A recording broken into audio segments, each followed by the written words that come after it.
es importante que se investigue para efectos de saber quiénes fueron los primeros habitantes de este sector que empezaron con este proceso de colonización, luego en su gestión tendiente a conseguir la parrocalización y los servicios que requería la comunidad en proceso de crecimiento, y posteriormente que se investigue para que realmente se pueda hacer justicia a todos aquellos que contribuyeron de una u otra manera en los procesos de la cantonización, porque conocemos de que uno de los primeros intentos de cantonización fue en 1895, que por 2 años tuvo la categoría de cantón, la misma que no fue ratificada por la constituyente del 97 que se llevó a cabo en Cuenca. Pero ahí hay unos, a nuestro entender, ya vemos muchos piensenses que consideramos que en los registros históricos de ese hecho no están todos los que realmente participaron, porque es un número muy reducido. Así, luego tendríamos nosotros también que investigar y que sea parte de la historia de Piñas de todos aquellos que contribuyeron con sus diferentes actividades en lo que tiene que ver con la actividad económico-productiva de la ciudad. El tipo de servicios que también facilitaron para efectos de que pueda dinamizarse la economía del sector. Tendríamos también que investigar, porque es muy escueta la información que se tiene respecto al intento de cantonización del año 1920. Y luego tenemos que debe investigarse para efectos de cuál fue la participación en el proceso de las gestiones para conseguir la cantonización del año 1940. Ahí, por ejemplo, yo quiero observar, tengo documentos inéditos en mi poder, de que la mujer piñesense tuvo una destacadísima participación en esta campaña tendiente a conseguir la cantonización de Piñas. En mi poder existen documentos donde se registran las colaboraciones de gente del sector rural. Si bien la mayor parte de ellos no fueron miembros del comité pro cantonización, pero en cambio ese grueso de la población contribuía económicamente para efectos de sufragar lo que el Comité Central pro cantonización sufraga los gastos. Yo tengo registros, por ejemplo, de que se hacían las comisiones que se destinaban para que visiten la zona rural con el propósito de conseguir aporte económico. La gente mayoritariamente aportaba con productos, porque no disponía de moneda, de metálico, entonces aportaba con productos, con animales, los mismos productos de animales que eran luego subastados mediante este sistema Los bazares. del bazar. Los bazares eran actos donde las personas contribuían con productos agrícolas o también con animales que ellos producían en sus fincas, y luego se las remataba públicamente.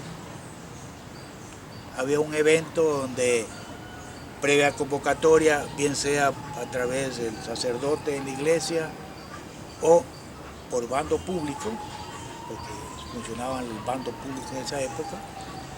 A propósito del bando, ¿cómo era esa costumbre que ya se ha perdido? El bando era una forma de transmitir los mensajes a la comunidad, y el procedimiento era de esta manera. A uno de los miembros de la banda se le solicitaba su colaboración para que con un redoblante, con un bombo chiquito, un redoblante, conjuntamente con un ciudadano que era previamente escogido por una voz muy fuerte, muy clarita, muy fuerte. Entonces se le daba un mensaje escrito y se ubicaban en una de las, iban por esquinas, se ubicaban de estos dos ciudadanos, se ubicaban, el uno con redoblante empezaba a sonar su bombo pequeño, su redoblante, ¿no? Sí. Y le daba un tono especial al tamborcito ese pequeño. Entonces todo el mundo decía, va a haber bando. Entonces todos, adultos y niños, salíamos. Unos se quedaban en la ventana de sus casas, otros salíamos directamente cerca a estos ciudadanos. Hay bando, decían. Y al bando. Entonces, una vez que ya con el sonar del redoblante había despertado el interés de la población de ese sector, entonces la persona que llevaba el mensaje escrito, procedía a leerlo con una voz muy fuerte, un tono pausado pero con voz muy fuerte. Entonces así se transmitían los mensajes. Leía mensajes de que venían del gobierno central también. Venían del gobierno central o venían o los mensajes que aquí las autoridades de acá de las autoridades de aquí de la población o de otro sector que quería comunicar, ¿no? Hacer que la comunidad o el pueblo se informe, entonces utilizaban ese medio. Ese es el sistema de comunicar. A faltas emisoras, esa era la forma de poder claro, transmitir los mensajes. Zaruma era una población, un cantón muy extenso. Ocurre que la parroquia de Piñas se había desarrollado en el aspecto económico productivo, y se había desarrollado en cuanto tiene que ver con el comercio, de tal manera que dentro del resto de parroquias de Zaruma, Piñas era la parroquia más progresista, más desarrollada en todo sentido.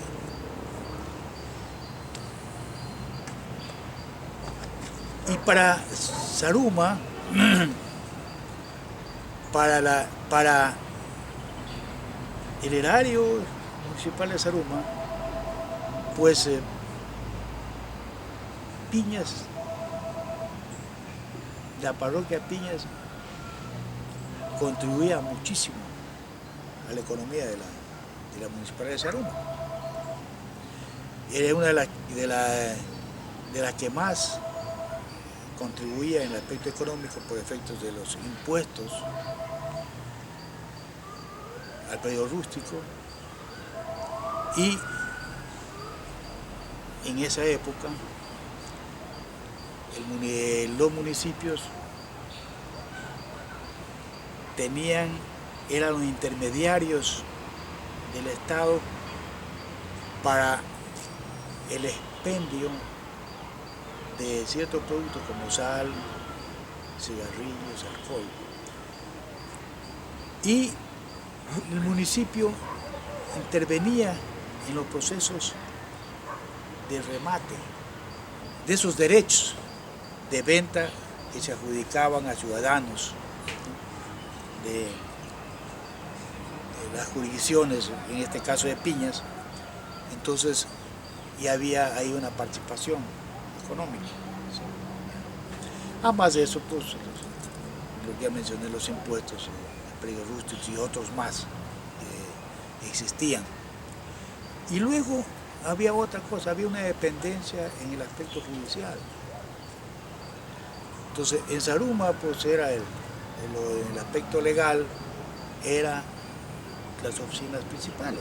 Claro. Entonces, todo eso contribuía para que haya un significativo aporte económico de los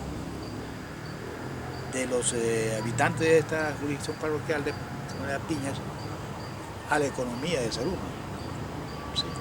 Tanto para el municipio como para la población, porque de todas maneras la gente que iba por hacer gestiones en Zaruma por asuntos de orden tanto judiciales como de otra naturaleza, consumía.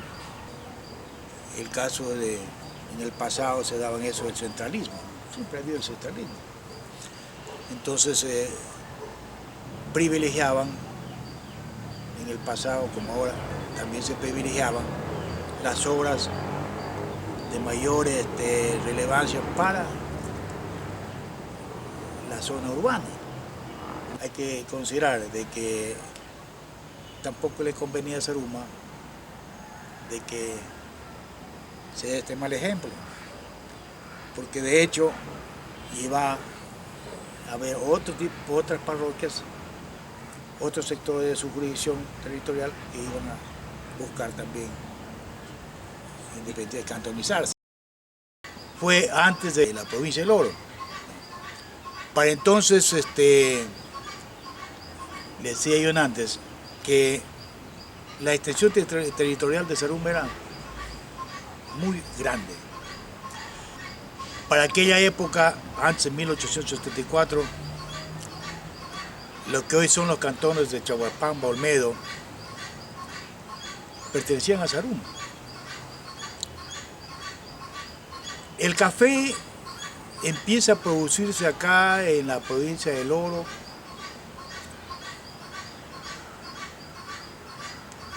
a mediados de 1850, a mediados del siglo XIX, por allá por 1840, 50.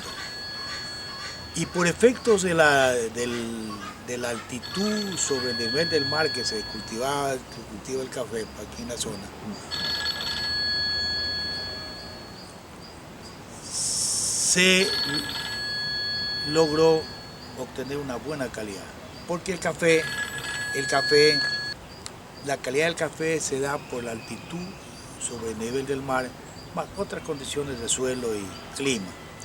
Pero en este caso, nuestra región, la parte alta, lo que es Piñas, Atahualpa, Zaruma, Portobelo, Chahuapamba, Olmedo, las condiciones de altitud sobre el nivel del mar, sobre suelo y clima, propicias para obtener una excelente calidad de café.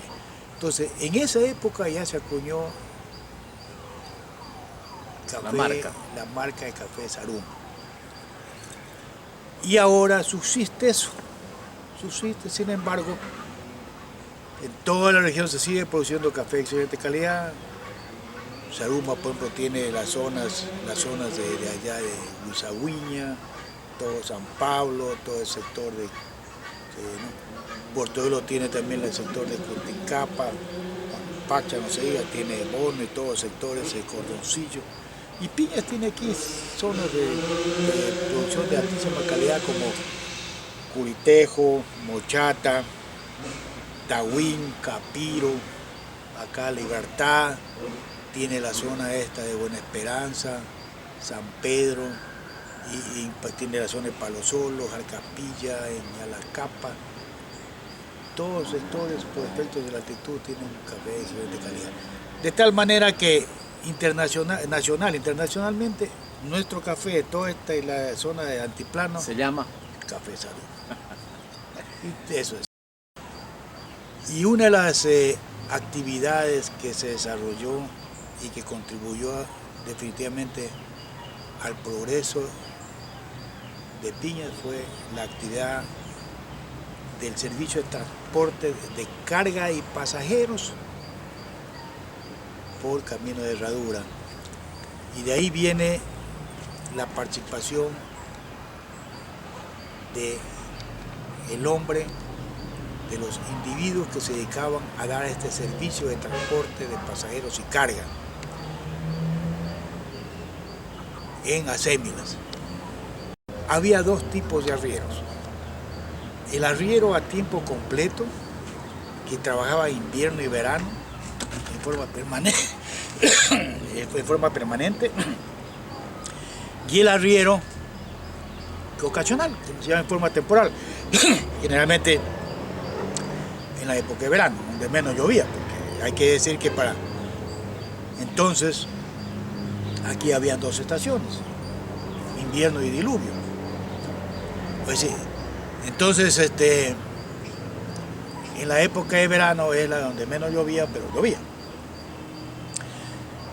Y el arriero temporal era aquel que alternaba entre sus labores de su finca y en invierno, y luego en verano se dedicaba al transporte de cargas y pasajeros. Los arrieros mantenían sus recuas de acémilas y daban este servicio. Ahora, desde que empezó la colonización, desde ese entonces viene la existencia del arriero. Antes mismo de la conquista, pues ya existía pues, el indigenado, también había los arrieros que lo hacían el transporte con llamas y otro tipo de animales propios de la América. Pero al venir los españoles, pues ya se utilizó los yeguerizos, los híbridos de los yeguerizos, las acémilas. Entonces esto fue una actividad por siglos. De antes de la cantonización de Piñas hasta 1930, los caminos de herradura que servían para transportar los productos de la compañía minera hacia los puertos de embarque, hacia Santa Rosa, que era el puerto fluvial. El camino la vía era Puente Busa, Ayapampa, hasta llegar a San Botambo, y luego Sabayán, las escaleras, salía abajo al Remolino y de ahí hasta Machado. Pero posteriormente,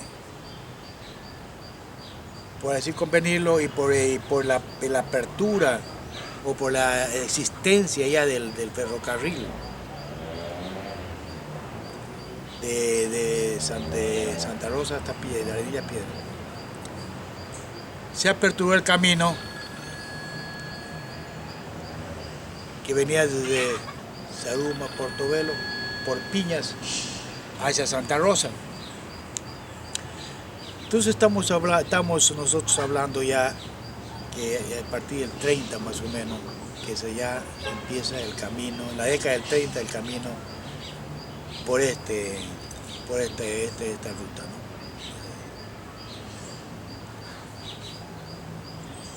El arriero era un hombre muy recio.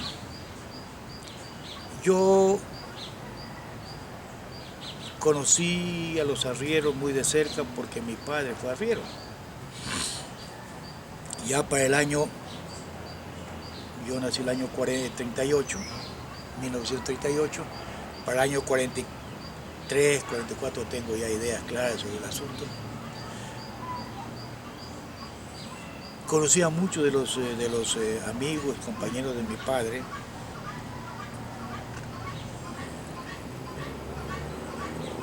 En ese entonces, por ejemplo, yo recuerdo perfectamente bien arrieros como Medardo Valareso,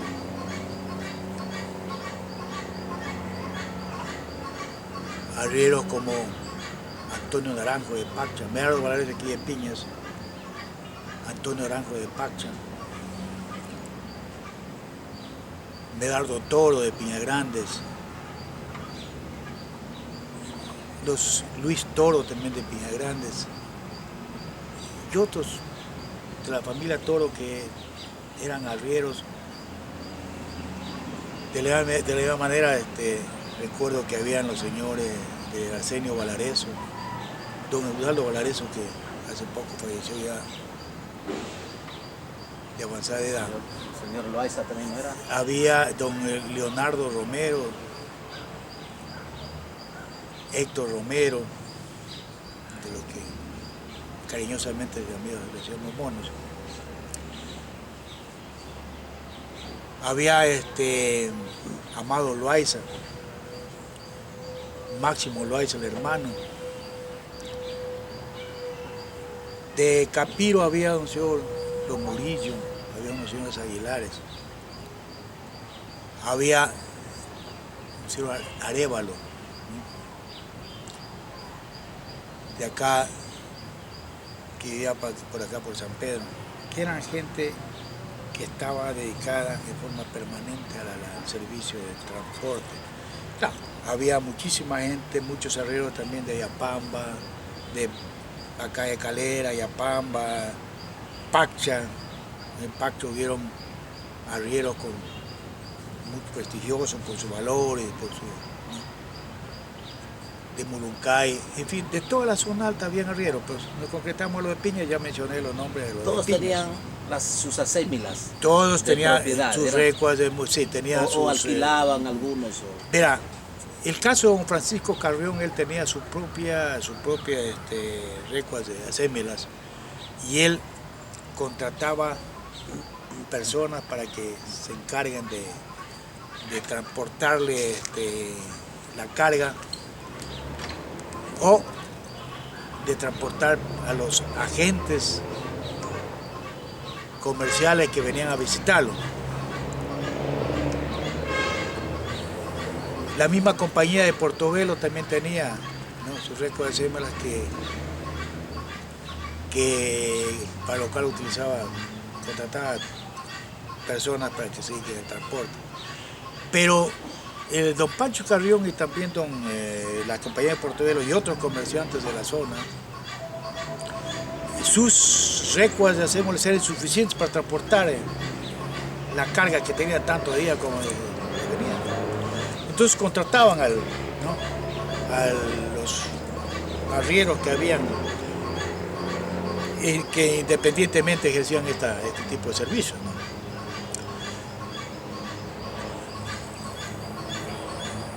Era gente con fuertes, decididos, sacrificados, porque era un sacrificio inmenso. Los caminos de herradura eran uno de los basales, pero intransitables. Por que al caminar de las asémilas se hacían los famosos camellones, a veces eran tan profundos, y el lodo era lo que comúnmente decían los arrieros, le da al pecho de las asémilas el lodo, ¿no?, las semejantes cosas. El arriero tenía el servicio de transporte de carga y el servicio de transporte de pasajeros. Y para efectos del servicio de transporte de pasajeros, tenía unas acémilas que eran especiales, que eran lo que llamaban unas acémilas de buena pisada, eran más seguras para, ¿no? Y generalmente eran animales mucho más altos, ¿no? Y de mejor origen, de mejor raza, porque había pues las acémilas para carga, que eran animales recios, ¿no? Fuertes, y había la acémila de raza, ¿no? Que eran de montar, tenían mejor paso. El animal común caminaba trotando, ¿no? Y un pasajero lo estropeaba mucho ahí, mientras el animal para transporte de pasajeros era un animal de buena pisada y caminaba paso llano, que llamaban, ¿no? Entonces no le estropeaba al pasajero. Y asimismo los implementos para la montura eran monturas de cuero, con mejores aperos, todas esas cosas. La mula iba con freno, iba con venda, en fin, bien aperadita, tenía sus lujos, ¿no? Bien. Mientras el animal, la acémila para transportar carga, pues llevaba el omillo. Todo se transportó en acémila. Por ejemplo, el famoso don Medardo Romero tenía mucho prestigio por haber sido uno de los hombres que se decidió transportar desde Santa Rosa hasta Portobelo uno de los cables para el castillo que había allá en Portobelo, el sistema de ascensor que tenían en la compañía de Portobelo para sacar el cuarzo de abajo de las profundidades. Antes de que el ferrocarril llegue a Piedras. Claro, así es, efectivamente. Entonces, mire, él era se regó y naturalmente que contrató mucha gente, entre eso mi padre fue uno de los que colaboró con sus acémilas, todo eso para transportar eso, que es una verdadera hazaña. Y llegó, claro, a Portobelo. Y entre eso habían otros también de Saruma y que transportaron así mercaderías tremendamente. Incluso los primeros carros que llegaron a Saruma los transportaron en piezas, lo desbarataron y lo transportaron por acémilas hasta Saruma. Quiero decirle que por esta vía pues se movilizaba todo el comercio y todos los pasajeros que venían desde Zamora, Loja, se movilizaba por esta vía. ¿Qué eran los elementos del cual utilizaba el arriero en su labor? Además de las acémilas con sus respectivos aperos, pues el arriero, para movilizarse, siempre iba provisto de lo más indispensable para la comida. Porque tomemos en cuenta que esos viajes de ida y vuelta duraban mínimo 3 días, eran 4 días o más, ¿no? De acuerdo al temporal, Porque como no habían puentes en los ríos, en las quebradas, tenían que cruzarlos, ¿no? Entonces cuando habían aguaceros muy torrenciales que incrementaban significativamente los caudales, estas vertientes, los ríos, las quebradas, entonces no podían cruzarlos, entonces tenían que esperar. O de repente habían derrumbes, ¿sí? Derrumbes en el trayecto, y de esa manera entonces eso retrasaba. Y a veces tenían problemas de accidentes, ¿no? Animales que se lesionaban, en fin. Entonces, no es como hoy, me embarco hoy a las 6 de la mañana, llego a Machala a las 8 de la mañana y me vengo en el bus de las 4. No. Ayer era pues, yo voy a intentar venirme, pero no sé a cuándo. Y a veces también llegaban con la carga y a veces la carga que tenían que traer de regreso no estaba había llegado en los buques a Santa Rosa, en principio, luego a Piedras, por alguna razón, cuando iba a venir el tren. Entonces, era incierta la fecha de retorno. Entonces, entonces, por eso iba provisto. Realmente llevaba en sus alforjas, llevaba la comida. Una de las cosas más importantes era el arrocito, la carne seca, huevos cocinados, llevaba los tamales que hacían en casa, el pan que hacían en casa. Eso mecheros, era lo que llamaban los famosos patachos, mande. Los mecheros. Bueno, y a eso pues, se complementaba que a más de los víveres llevaba medicina natural, tanto para el arriero como para el animal. ¿Qué, por ejemplo? Bueno, para el arriero, para las personas, llevaban para los dolores de estómago manzanilla, ¿sí? Era algo, cebolla siempre llevaban bastantito, cebolla. Se preparaban sus infusiones de manzanilla o a veces sino de cebolla, ¿no? Cebolla, cocinaban cebolla con orégano, que eran buenas tanto para esto como para la llenura que llamaban, ¿no? Otras medicinas más, otros montes más, llevaban por ejemplo para la hierba luisa. Además de eso, pues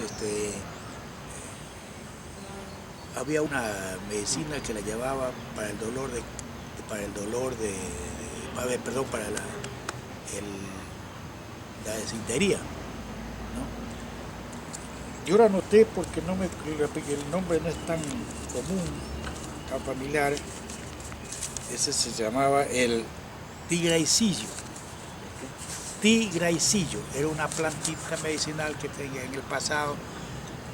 Nuestras abuelas, bisabuelas utilizaban para la desintería, para la diarrea, el tigraicillo, que era una plantita muy común en la... Entonces, llevaban muchos tipos de plantas para efectos de poder tener, porque eran más afectos a la medicina natural que a la medicina de los fármacos, ¿no?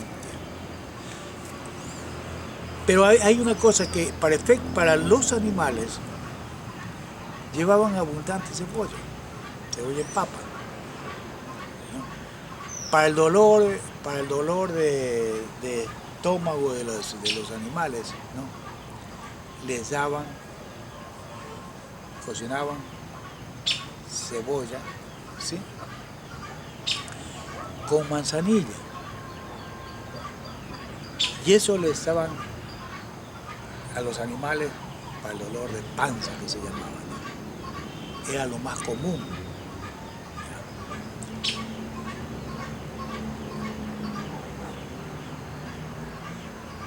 Había una enfermedad que tenían las acémilas, era la retención de orinas, ¿no? La retención de orinas era una cosa terrible. Entonces, una infección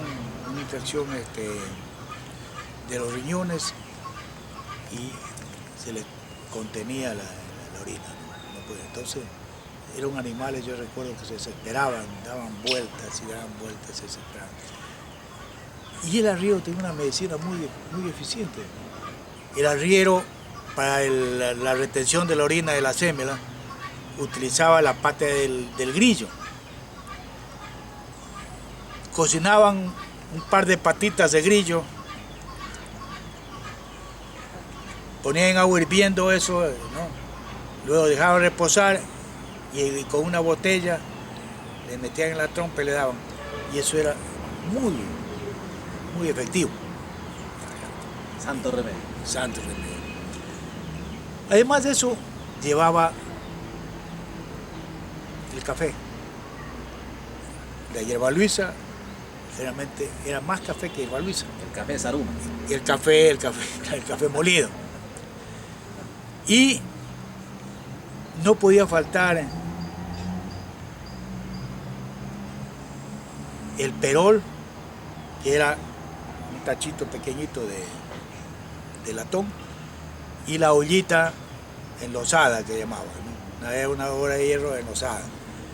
La ollita era el perol era para hacer el café asustado. Era una forma muy interesante de hacer. Ponían el agua, hacían la horquetita, ponían un palito cruzado y colgaban el perol con agua, le ponían la panela, eso hervía y cuando ya hervía, le vaciaban el café, le ponían el café a esa agua que está hirviendo con panela. Dejaban que hierva un rato, unos minutos, y luego lo bajaban el perol y le vaciaban un poco de agua fría. El agua fría la utilizaban para que los grómulos del café se ascienden y se quedaba la bebida. Es el famoso café asustado. Y con su ollita hacían el arrocito, que era lo más común, para servirse con la carnecita asada o con huevo cocinado o con alguna otra cosa que llevaban, que lo calentaban en las brasas del fuego que habían hecho. El tamal, la sumita, esto lo calentaban sobre las brasas que habían hecho para cocinar. De esa manera, pero de acuerdo... ¿Mujeres? ¿Llevaban mujeres? No, las mujeres cuando eran pasajeros, no, solo cuando eran pasajeros. Ah, claro. Pero sí, llevarlas como compañeras para que no, eso era. Dígame, ¿y cuánto ganaban? ¿Significaba algo? Claro que era muy lucrativo. Pero yo quisiera seguir antes de olvidar más, de abundarme. El arriero nunca dejaba su machete, que le llamaban el machete de cintura, que le llamaban el garantizado. ¿El qué? Garantizado. Era un machete generalmente largo, en vaina, muy fino y muy flexible. Ese machete era la herramienta principal.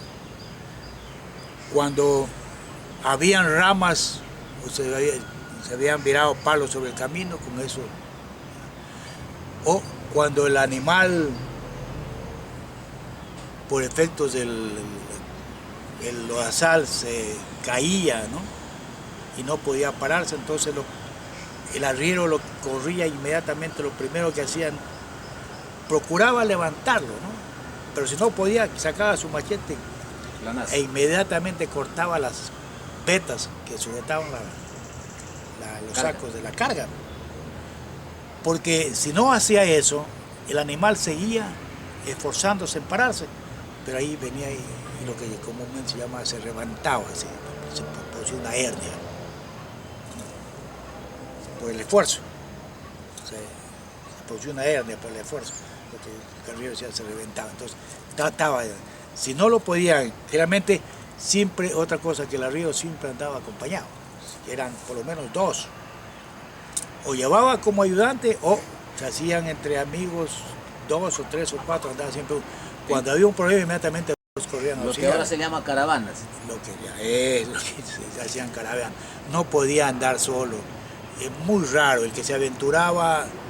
Podía aventurarse e irse con la mula vacía cuando no tenía carga, pero cuando tenía carga no podía aventurarse solo. Entonces, es garantizado. Además de eso, su lámpara de carburo.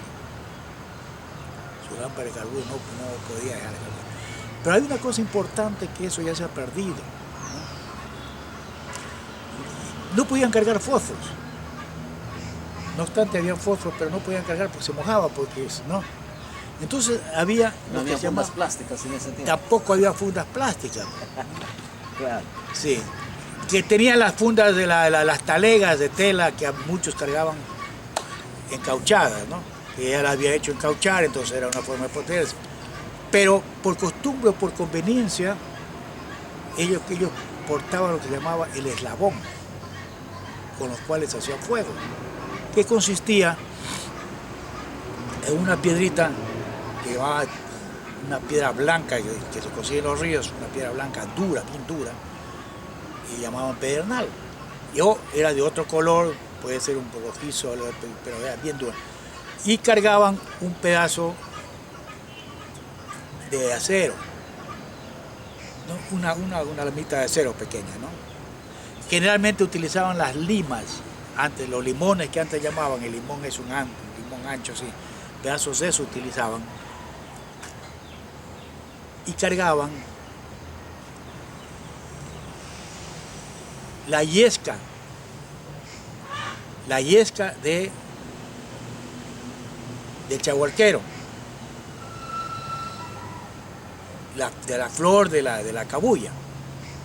Al interior de esa flor de cabuya hay lo que llamamos la yesca, el corazón. Entonces eso cargaban metido en un tubito de chacla, del carrizo que llamamos nosotros, ¿no? De chacla, lo metían por té.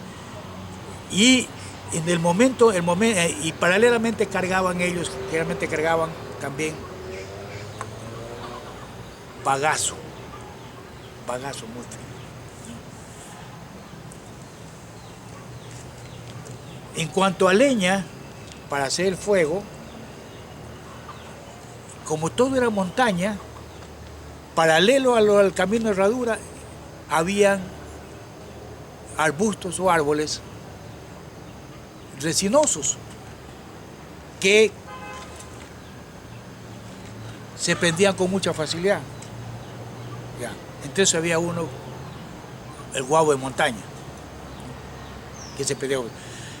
La forma para hacer fuego, no sé si usted ha visto, cogían el pedernal de la piedrita, ¿sí?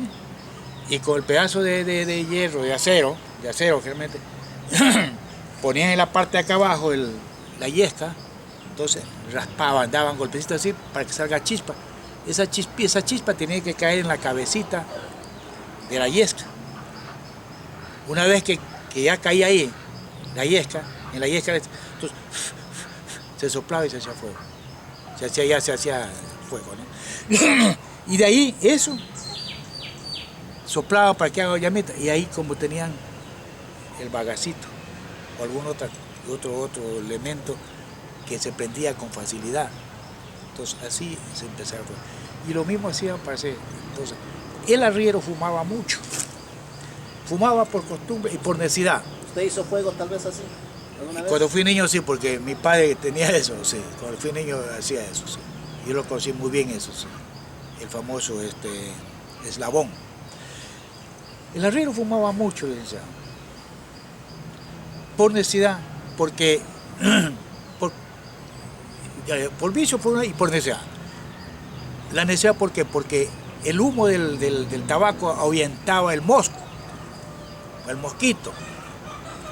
Entonces por eso fumaba. ¿Pero qué fumaba? Fumaba el famoso chamico. El famoso tabaco de hebra, de baduancho. Para poder transportar el tabaco, se lo picaba, ¿no? Y para poder transportar utilizaban lo que se llamaba el congolo. Era una piecita de cacho del cuerno de las vacas que le daba una forma, y por debajo le ponían un pedazo de madera para tapar la parte de abajo, y arriba también otro pedazo de madera, pero que salía, ¿no? Y ahí transportaban el tabaco picado, ¿sí? Y el papel lo transportaban de alguna forma, lo protegían de alguna forma en los encauchados, o si no, utilizaban la hoja de maíz. Había una hoja de maíz muy delgadita, la utilizaban para envolver a falta del papel de despacho. Bueno, Esa era las cosas que, ¿no? Utilizaba él. Eso ya se ha perdido. Eso ya se ha perdido. El arriero generalmente caminaba. Él casi no se podía dar el lujo de andar en acémila, montado en acémila. Tenía que él caminaba. Y lo hacía descalzo. Sabe que el arriero casi no utilizaba. El arriero no utilizaba zapatos. Sí. Era descalzo. Utilizaba zapatos aquí en la ciudad, pero ya en el trayecto no, porque no había zapatos que le aguanten. En esa época no había zapatos de nada, de plástico, todo era de suela, pues, ¿no? De caucho, no había nada de lado. Ahí ya el pasajero, la otra persona que viajaba en la SEMA, andaban con zapatos y con la famosa polaina que se protegían, ¿no? Era el zapato común, caña alta, más una protección de suela acá que se amarraban con ojales, ¿no? Entonces el arriero tenía unas costras en la planta del pie, que a veces pisaban espinas y no sentían. No podía utilizar zapatos, porque no podía andar en acémila, porque y el rato que se caía un animal o tenía que ayudar a un animal para que pase, tenía que inmediatamente, ¿no? Y le digo, con los zapatos tenía dificultades.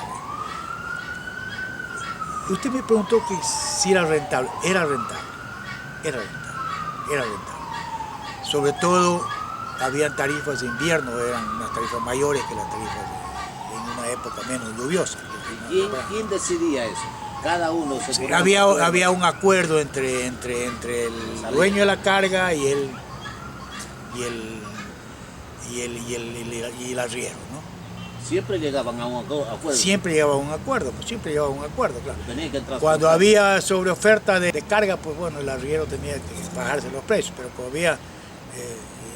cuando había pues al contrario, cuando había sobreoferta de carga, pues el arriero pues llevaba la que ponía su precio, claro. Eso era. Cuando había poca carga, el arriero tenía que también ajustarse a los intereses del dueño de la carga. Y según el tipo de carga, mismo.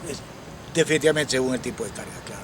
Según el tipo de carga. Habían cargas por ejemplo, de mucho riesgo. Por ejemplo, el cable. Mi padre, el cable, una cosa, pero había el transporte de chanuro. El chanuro se transportaba y el combustible como el Querex, en esa época el Querex, ¿no? El Querex venía pues en latas, un cajón con 2 latas, entonces ponían ya. Y eso era un poco riesgoso, porque el momento que se caía un animal y se estropeaba o se golpeaba, podía romperse y eso afectaba mucho.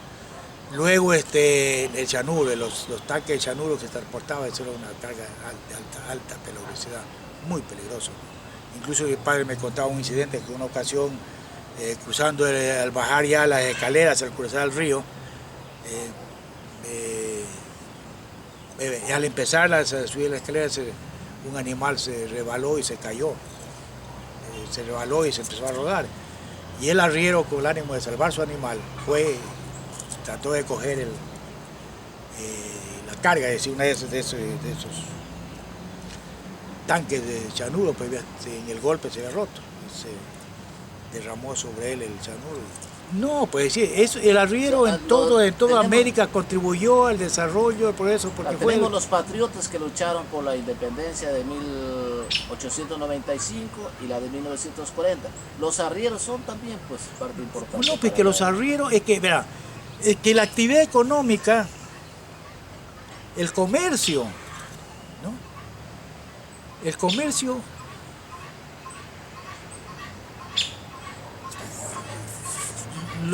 contribuyeron al comercio los arrieros.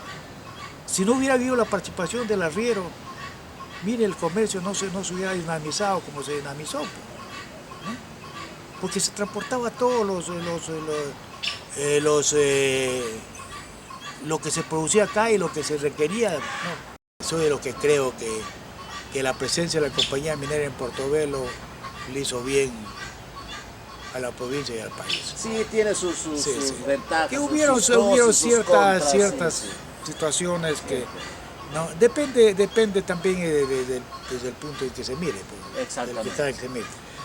Mire, el arriero es de la colonia, luego en la República, y aquí particularmente en nuestra región, fue el empresario que contribuyó al progreso y desarrollo de este sector. Ahí, gracias a él, creció, se dinamizó y creció el comercio. Gracias a la presencia del arriero y a sus servicios, la gente que se dedicó a producir café, a producir panela y todo lo que en esa época se producía en la zona, gracias a los suelos, a los buenos suelos, gracias al clima, gracias a otros factores positivos.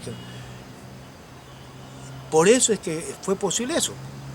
De aquí se llevaba para Santa Rosa el café, se llevaba otro tipo, la manteca, que se transportaba para Guayaquil, porque había una explotación porcina muy importante acá en la zona y se producía manteca.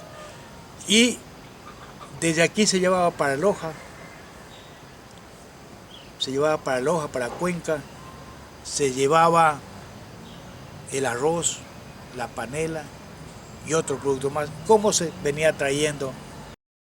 Ellos traían, mire, Portobelo y Zaruma, desde que se inició la explotación aurífera, que dicen que fue a partir de 1540, según la monografía de Manuel Jesús Andrade, 1549. Desde entonces hubieron inversionistas, empresarios, hubieron aventureros que venían expresamente a conocer el potencial de Zaruma. Muchos se quedaron, otros se regresaron, pero venían a hacer turismo, ¿no? Los parientes de toda esta gente que vino acá y se quedó en la actividad aurífera, no en la zona. Muchos vinieron, se quedaron, otros se regresaron. Entonces ellos contribuían al turismo en general, al comercio, a todo el desarrollo económico productivo de la zona. En la invasión del 41, todos conocemos que los peruanos invadieron toda la parte baja.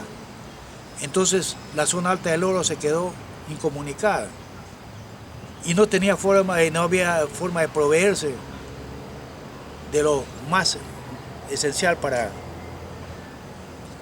tanto para el consumo de la población como para la actividad comercial. Entonces, la vía que permitió el abastecimiento de los productos que requería la parte alta del Oro, el 41, fue Cuenca, Guanazán, Huertas Zaruma, Huertas Piñas. Y de aquí se desplazaban, ¿no?, los arrieros llevando productos de aquí hacia Cuenca para que ahí se vayan a Guayaquil, o los productos que venían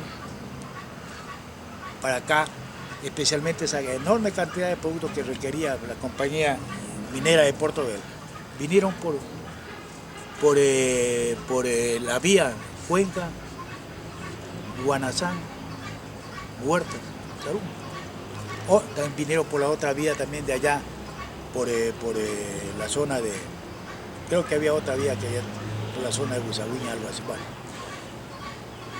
Pero me decía mi padre, eso era un viaje terrible.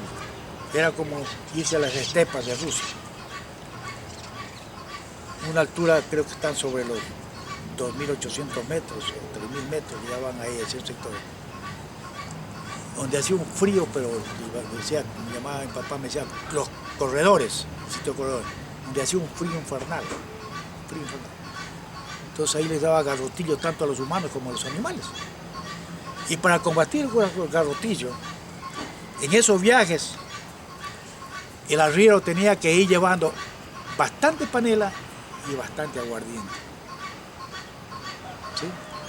Porque si empezaban con los síntomas del garrotillo, les daban a los animales panela y aguardiente en cantidades para poder, para evitar que se mueran. De hecho, muchos animales morían. Para ellos también. Y los arrieros también. Los arrieros cuando tenían los síntomas. Entonces, mire, esa fue la salvación. El arriero hizo ese sacrificio en la invasión. Y no quedó desabastecido totalmente. Hubieron privaciones, sí, pero por esa ruta los arrieros...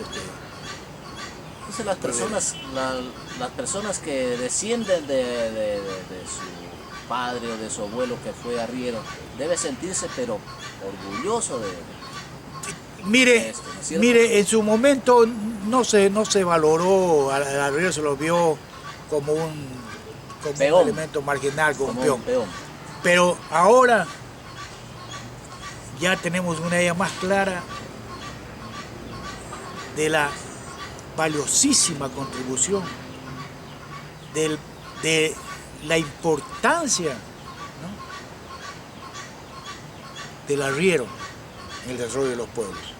¿Sí? Ahora estamos conscientes de que si no hubiera existido el arriero, si no se hubiera sacrificado, porque quiero decirle que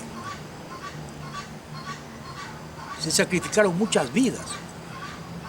Hubieron muchos arrieros que murieron en accidentes o que murieron a temprana edad por efectos de lo duro, de lo recio. ¿Se imagina usted, licenciado? 12 de la noche el arriero ya estaba en el corral o al potero, ¿no?, yendo a ver sus animales para empezar a ensillarlos, empezar a cargar sus, ¿no?, o buscar a la gente, a los pasajeros. 3 de la mañana, 4 de la mañana empezaba su trajinato. Ganaba bien. Mi padre en principio tuvo una situación económica holgada. Tenía una recua de sémelas sobre 20 animales, esa era su recua, ¿no? Tenía él ya.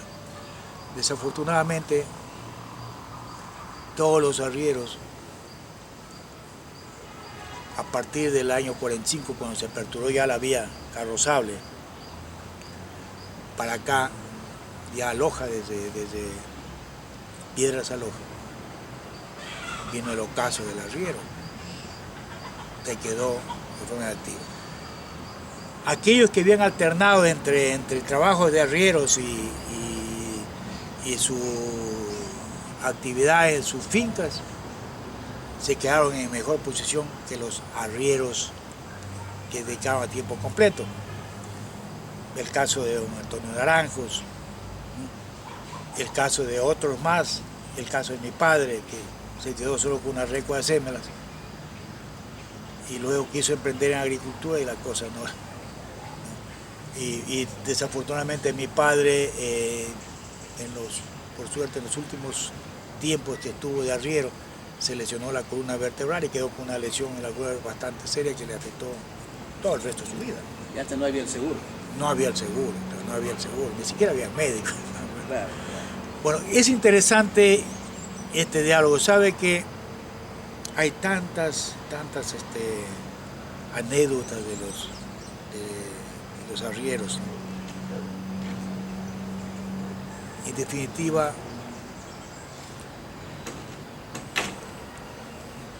debemos nosotros, aquí en Piñas, por iniciativa del anterior alcalde, se erigió un monumento al arriero acá en el sitio Buenaventura.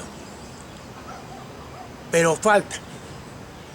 Si realmente se quiere rendir homenaje, hay que resaltar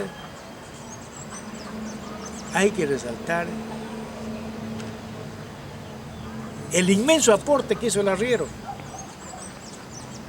al desarrollo de Piñas, al desarrollo de toda la cuenca alta del Puyango-Tumbes.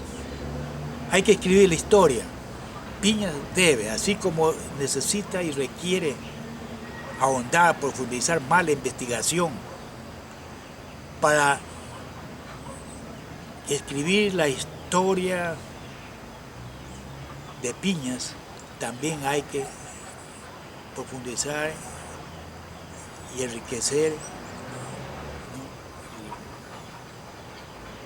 la historia del arriero de Piñas. Hay que empezar a recolectar todo ese documento gráfico, toda esa documentación escrita que existe, ¿no?, y empezar lo que están haciendo ahora, es decir, la versión oral. Aquí tenemos personas mucho mayores que el suscrito, que pueden aportar muchísimo con una información de primera mano sobre sus vivencias. Aquí todavía existen personas que fueron arrieros que tuvieron, ¿no?, que llevaron a cabo esta labor. Yo lo alcancé a viajar junto con mi padre por el camino de Herradura, que conducía por los tramos del camino de Herradura que habían quedado luego que ya se construyó la carretera, ¿sí? Entonces había el tramo de aquí de la Garganta hasta Monos, de Buenaventura hasta La Tolda, y así tramos que habían, que los conocí. Pero es importante recalcar lo que usted indica. Tenemos que recoger información, tenemos que recoger documentos gráficos y escritos para que se pueda realmente escribir la historia de una forma mucho más fidedigna. En la versión que tenemos nosotros de la historia de Piñas ahora está incompleta. Tiene que enriquecerse haciendo que se registren los nombres de los otros que contribuyeron de diferentes maneras para conseguir el desarrollo de Piñas y alcanzar a la final la canonización. Por ejemplo, le menciono algo brevemente.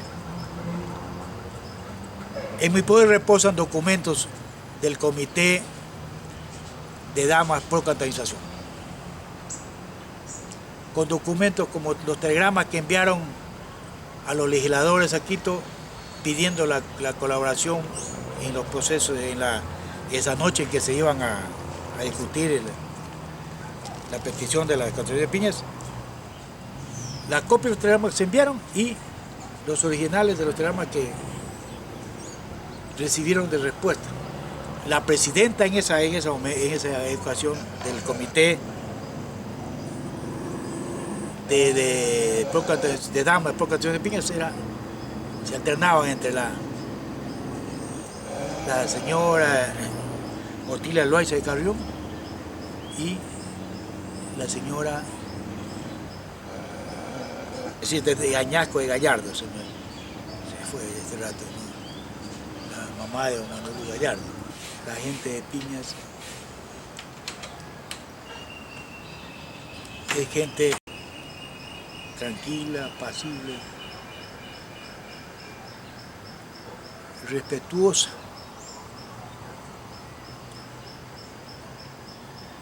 En esa época Zaruma,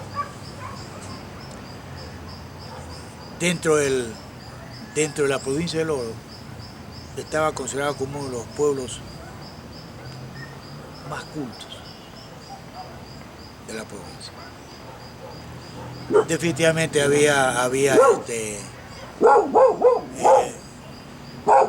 gente de cultura en Piñas. Hoy sabemos, hubieron sacerdotes muy destacados, escritores, poetas, políticos sobresalientes, ¿no? En fin, en Zaruma definitivamente había más cultura que en Piñas. Pero sí teníamos gente. Pero en Piñas teníamos también gente. Si hablamos de la época ya concreta, de la década del 30, en el que se luchó arduamente, porque habían ya gente, no muchos, pero ya habían profesionales, ¿no? Sobre todo en derecho, y gente muy representativa, había gente en el magisterio, gente con mucha capacidad, ¿no? Había gente, poetas, ¿no? Escritores, pero teníamos sobre todo una virtud, ¿no?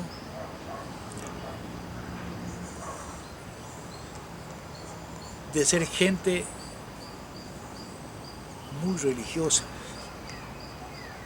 ¿sí? Con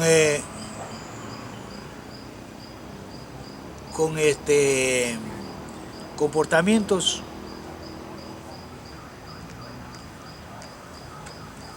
muy positivos y sobre todo con un inmenso afán de progresar, un inmenso afán de crecer. Los líderes de esa causa era gente con ideas liberales. Pero en esa época nuestros líderes liberales no eran ateos, eran religiosos, eran católicos. Hubieron muchas causas y motivos por las cuales la gente acompañó al Faro. No precisamente porque eran antirreligiosos, sino porque querían liberarse de la opresión, ¿no? De la opresión de los grupos que ostentaban el poder, que generalmente eran de la línea conservadora, ¿sí? Y no todos los que eran de la línea conservadora eran católicos también, porque simplemente era gente que quería mantener su poder, mantener sus canonjías, mantenerse en el poder, ¿no? Por eso es que el principio fundamental del apoyo masivo de la causa de la cantorización de Piñas concretamente fue el hecho de liberarse de la opresión, de buscar mejores derroteros en el campo del desarrollo, porque de parte de la administración municipal de Zaruma no había una inversión significativa en obras. Había mucha actividad social, algo que había, lo que hoy no hay. Había grupos que hacían comedia, ¿sí?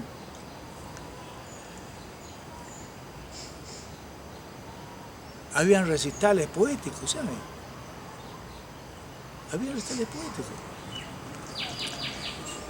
Y, de hecho, había gente que empezó a destacarse y en la música, ¿sí? Y en la poesía, en fin. Bueno, había un proceso de cultura bastante significativo. Con relación a los actos sociales, a los bailes, había mucha actividad en las instituciones culturales y deportivas de esa época. como la Unión Obrera, como el caso de Unión y Progreso, Liga Deportiva 8 de Noviembre, luego hubo el Olario Sporting Club, de corta duración lamentablemente, posteriormente vino el Deportivo Ecuador, donde se promovían bailes, principalmente en las fechas de festividades, tanto religiosas como cívicas, ¿no? O por algún acontecimiento extraordinario, por ejemplo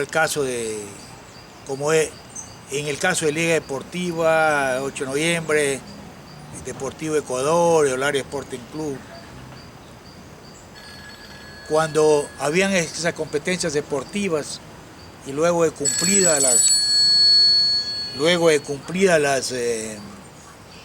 las jornadas deportivas, se promovían este tipo de reuniones. Sí, hice algo de fútbol también en mi época, en mi niñez y mi juventud. Con Franklin Sí. Herráez. Yo tuve la oportunidad de ser parte de la llamada selección de Piñas, ya por la década del 49, 50, y un poco más. Y era arquero. Sí. El rival de don Arturo. De Arturo Valareso. Valareso. Así es. ¿Quién les enseñaba a jugar? ¿Quién los entrenaba? Bueno, yo recuerdo que en esa época, en mi tiempo, fue el profesor Raúl Palacios. El profesor Raúl Palacios vino acá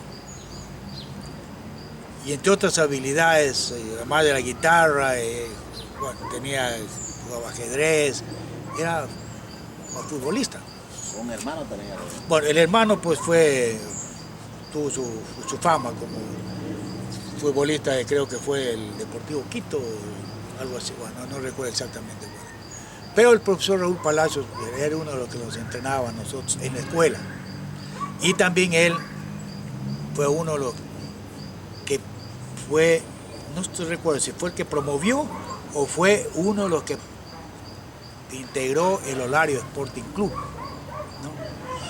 Entre los que recuerdo yo ahí estaban Necho Peñaranda y otros más, el Olario Sporting Club. ¿Y usted jugaba en la escuela también? Yo jugaba en la escuela, desde la escuela empecé jugando, ¿no? La González Suárez. En la González Suárez. Jugaba, también yo hice un poco de fútbol como arquero, un poco de atletismo, también me gustaba la carrera de velocidad, también participaba. Hice un poco de box, ¿no? De box.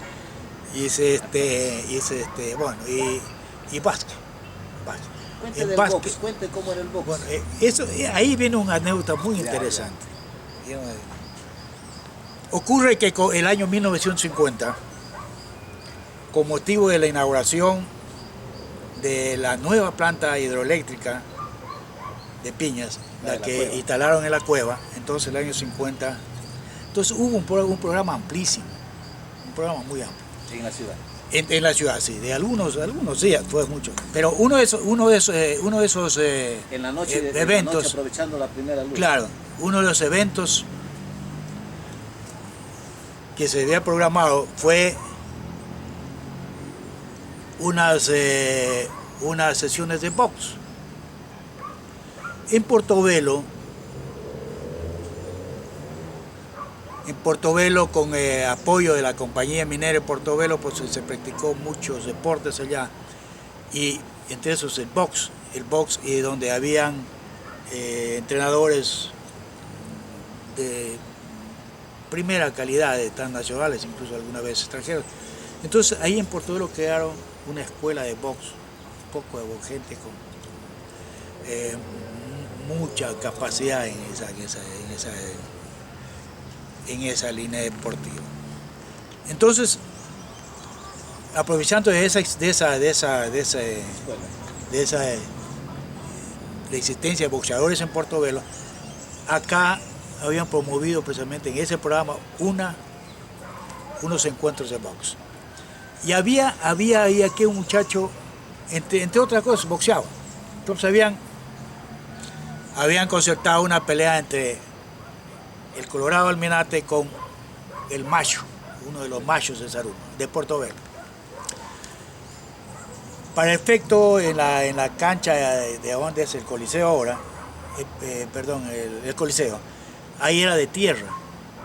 Y había unas graditas que eran de tierra también, en el paredón. Ahí habían improvisado un cuadrilátero. Bueno, como era primera vez en Piña que se iba a ver ese tipo de eventos, estaba full. ¿Cuántas personas había? Bueno, todo Piña estaba volcado. 100. Ahí. ¿Ah? 100. No, todo Piña seguramente habían ahí 500, mucho más personas. Todo Piña está, hombres, adultos, jóvenes, niños, todo el mundo. Pero ahí vino una situación la que culminó con mi participación. Yo todavía era un niño, pues yo todavía tenía alrededor de 11 años, o sea, cerca de 12 años.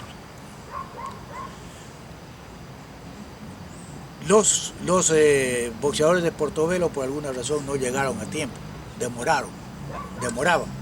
Y ese estaba full eso. Entonces, a alguien se le ocurre una pelea de aficionados.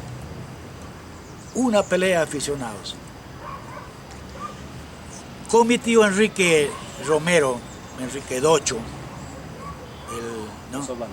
el Oso Blanco, somos contemporáneos y manteníamos una rivalidad por diferentes motivos. Siempre nos estábamos trompeando en la calle. Y eso conocían los compañeros de la escuela, pues, ¿no? Entonces, alguien dijo, una pelea de aficionados. Entonces, salió por ahí un muchacho, el Oso Blanco. Ah, bien, con Arturo Yuca. Y el Oso Blanco enseguida lo separó y lo calzaban y alzaba la mano. Y yo en una esquina ahí, nunca había cogido guantes, en una esquina ahí. Pero no falta alguien, aquí está Arturo Yuca, se me cogen. Y me llevaron empujando. Pero no era que usted le tenía miedo a su tío. No, miedo no le tenía, lo que pasa es que era el público y los guantes, que nunca había cogido guantes. Bueno, entonces... Pero sí tenía ganas de darle su guantazo. Bueno, a la final me llevaron y me treparon ahí.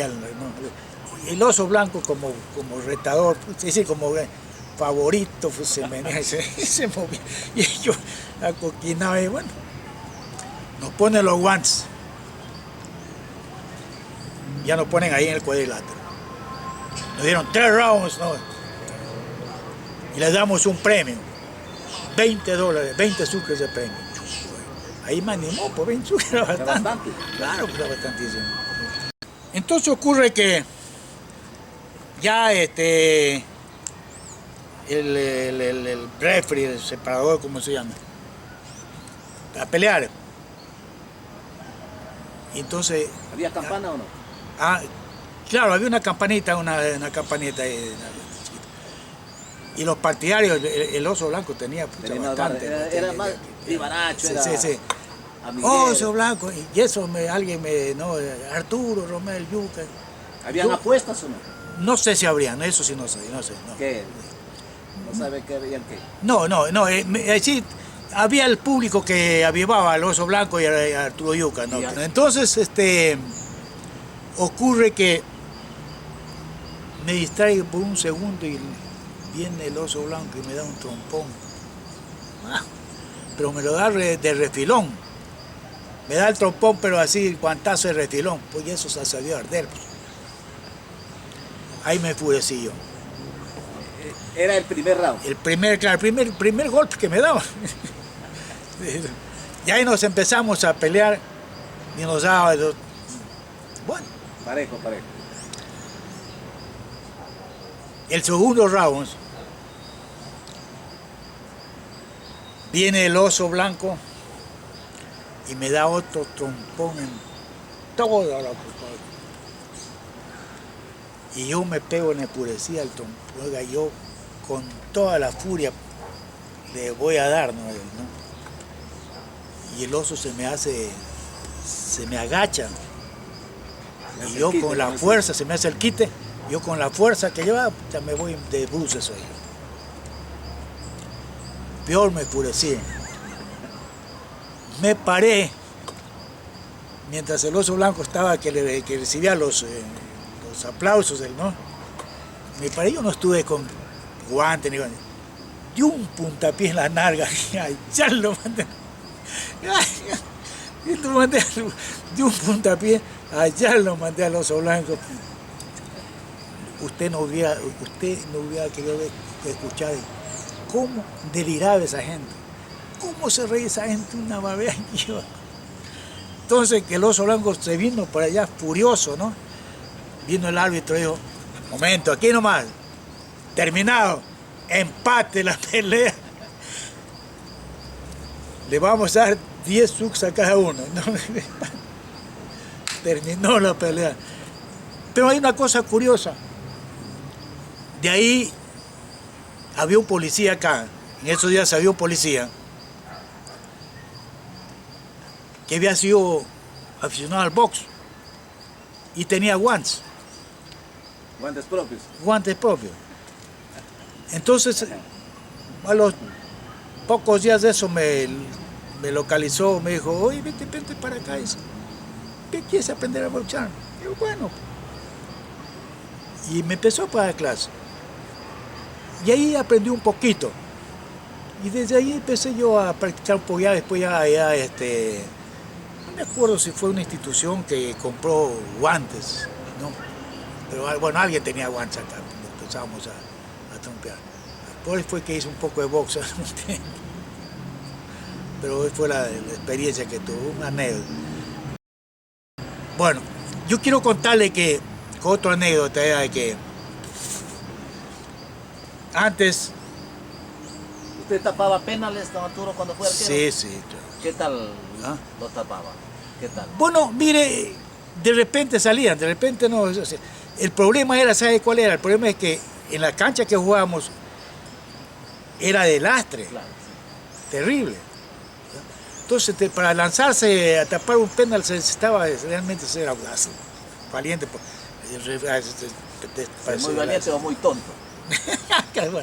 Oiga, hablando de fútbol, otra anécdota que es interesante. La selección de piñas. Ahí participaba pues el coreano, participaba Herráez, Pasaca, Frankie Herráez, René Barnuevo y otros más. Yo era arquero. Y para una fiesta de Portobelo, Don Manuel Feijó fue antes que usted arquero. mucho antes. Nos invitan a la selección de piñas a un encuentro con un equipo, creo que era el Río Amarillo de Portobelo. Pero una cosa curiosa, el encuentro era mañana, al otro, y por hoy, el día anterior, nos invitan, este club nos invita a Portobelo, algún evento que hubo ahí, pero lo cierto es que... La víspera del partido. La víspera del partido. El partido se jugaba por la mañana, no se jugaba por la tarde. Porque por la tarde había un encuentro ya de más peso. Oiga, y entre las cosas en este evento,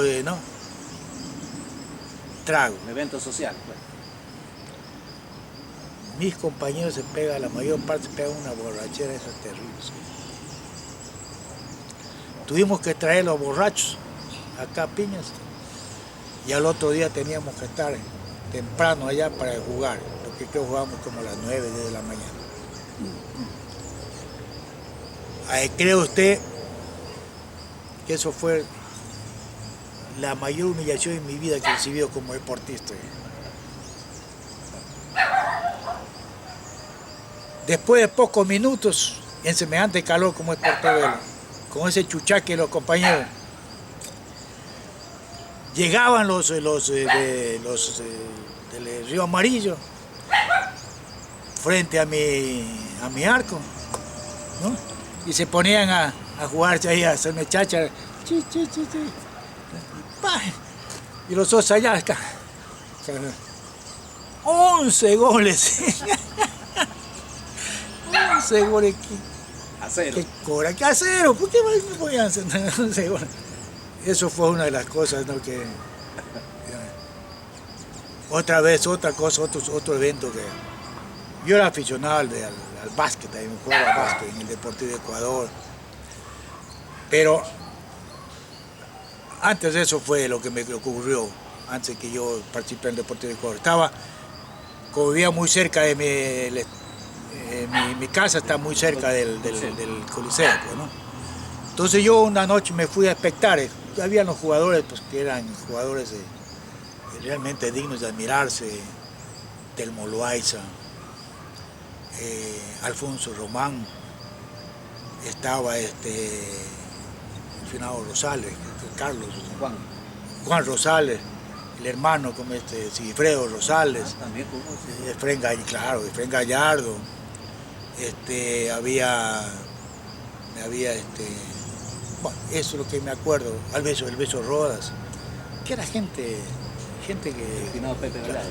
Fulvio Gallardo, Pepe vino posterior, ¿no? Él fue un posterior, sí, pero claro, verdadero. Fulvio René también jugó. Fulvio René también, sí. Y cuando venía acá también el hermano Nervo, pues el Nervo Gallardo, que era un gran...